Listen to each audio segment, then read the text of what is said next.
Hello viewers, welcome to Vault of Wisdom. Last week we talked about knowledge, wisdom, understanding. And we went into some bit of detail regarding each. Mzee, we left off with something you wanted to share with us from Kings. That details how this wisdom bit came to Solomon. That's where I would like us to base today's conversation. What are the origins? Where are the origins? Personally, I don't know. I read about it, but it skips my mind. So please, First Kings. Is it First Kings, Second Kings? First Kings and Chronicles. It is from a wide history, but we have the scriptures to quote. We may not quote all, but we have some. We have to start from that. But we have a story. It all begins with Solomon being appointed king when he was young. He perceived this assignment required something special and unique to do it adequately and properly. As he was musing over it in his mind, I believe God was watching over him, looking at his intents. And then in a dream, he appeared to him and asked him, "I'm the God of your father David. Ask of me what you want and I will do it to you." So it was a test. To a king, it was a test. To humanity, it's a test. When God gives us an opportunity to ask, what would you ask for? And he asked the unusual. He said, "You have given me this task of leading these men. They are too many, numerous, and they are your people, your own inheritance. I can't play. I can't abuse these people because they are precious to you. You have redeemed them with your hand and you are establishing them. This is your project. I can't play fool with it. Give me wisdom that I may be able to do my job." And God said, "You have asked well. Since you have not asked even for wealth like other kings, power over your enemies, but you have asked for wisdom. I've given you wisdom. And together with it, I'll give you what you did not ask for." So the text you gave us the other time, that men, the Proverbs were written that men should have knowledge, understanding, and seek for insight and other things, those kind of things. Solomon asked it. Now, whoever seeks wisdom from God for the right reasons, God will always give you that wisdom. Scriptures in James 1 says, is there anyone lacking in wisdom? Let him ask from God. And let him ask with confidence and boldness. God will not chase you away when you ask for such a thing, because wisdom is the principal thing. By it, he created the world. He established the earth. And from understanding, wisdom takes that center stage.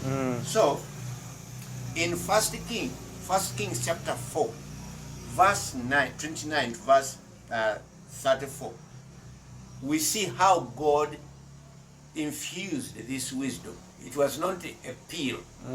It was not magical. It wasn't a downpour No. of wisdom. No. It happens like this.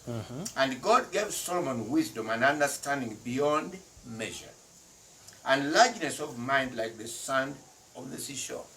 Largeness of mind, immeasurable. So that Solomon's wisdom surpassed the wisdom of all the people of the East and all the wisdom of Egypt. For he was wiser than all other men, wiser than Ethan, the Ezrahite, Heman, Calcol, Dada, the sons of Mahol, and his fame was in all nations around about. He also uttered, he also uttered 3,000 proverbs, and his songs were 1,005. He spoke of trees, from the cedar that is in Lebanon, a very big tree, to the hyssop that grows out of the wall, a shrub, one of the smallest shrubs. He spoke also of beasts, of birds, of reptiles, and of fish. And men came from all peoples to hear the wisdom of Solomon. For from all the kings of the earth who heard of his wisdom. What did they hear? Wisdom. How did he get wisdom? He studied. There is that part you mentioned, largeness of heart. Heart, mind. Mind, yes. Sometimes they call it heart, others mind. They use it interchangeably. But the key word is largeness. Largeness. An inward kind of chamber that has openness. Has an appetite to inquire, to investigate, to research, to take notice. He could speak about fish. He did not live in the seas. How do you speak about fish when you don't live in the seas? It means he put up strategies of knowing what happens under the water. Because his mind was open. Large. He had a good appetite for that. Like we said the other time, humans are prone to mediocrity. You see something, that's it. Banana, you don't inquire. Usually make this joke that in Africa we see a bird, we see soup. We see soup and meat. But someone else with an open mind inquires, why is it flying? Why does its feathers flip to the sides when it's turning? Yes. And as they study, they see the technologies God has invested in. They understand. And then that's when they get wisdom to apply it and make planes. Planes that are safe. That's how we build ships. They float on water. That's how we build submarines. That's how we build bicycles. You know, we study nature. God has put nature around us. The universities. A lot of universities and all faculties are there. But when you don't have a mind that is keen on studying what you see, you eat a mango, you don't ask questions. This one tastes different. You don't even notice that difference. You keep on just tasting mangoes, but you don't look and see, why is this one tasting different from the other? The curious mind of a child is one of the greatest things that humanity develops from. But when we grow up, we tend to focus our curiosity on stupid things. And we dump the treasure that is a child's curiosity. Yes. The child curiosity can land them in trouble, but me and you know that we have come up with certain things, not because we have learned them in classroom, but because we learned them in the curiosity world around us. Open mind, observation, taking notes. Yes. And then you put it in your head and make sense of it, and then you understand. Yes. And once you understand, then you have got wisdom.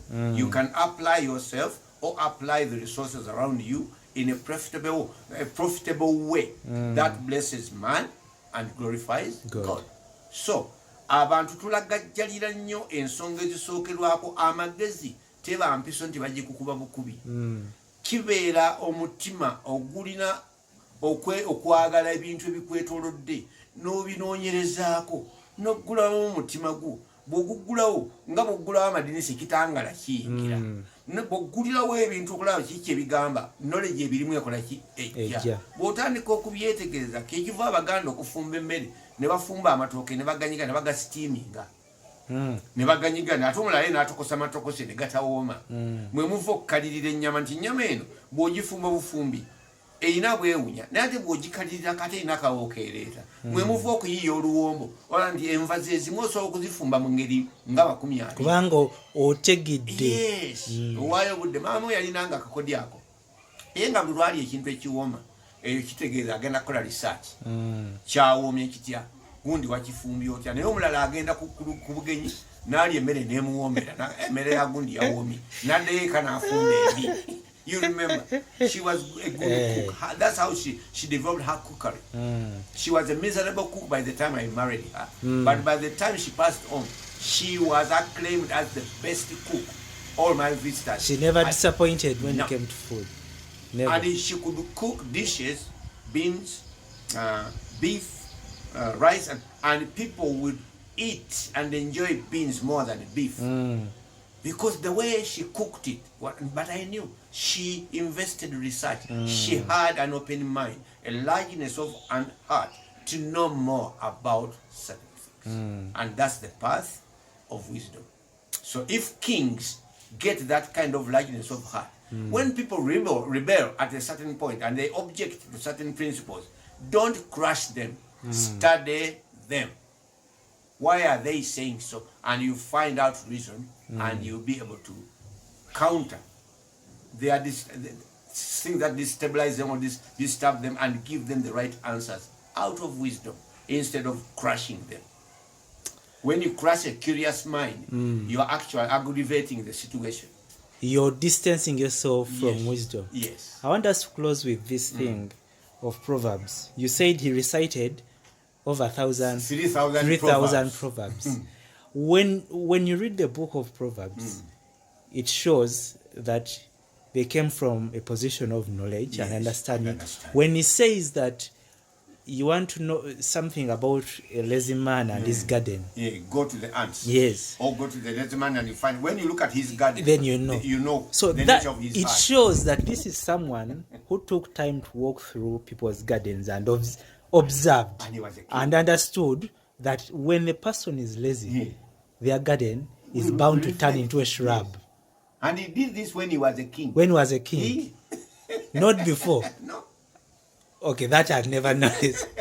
he had time for such things. Yes. Yes. But this is a very good lesson because so often we think God rains wisdom on us, which is not truth.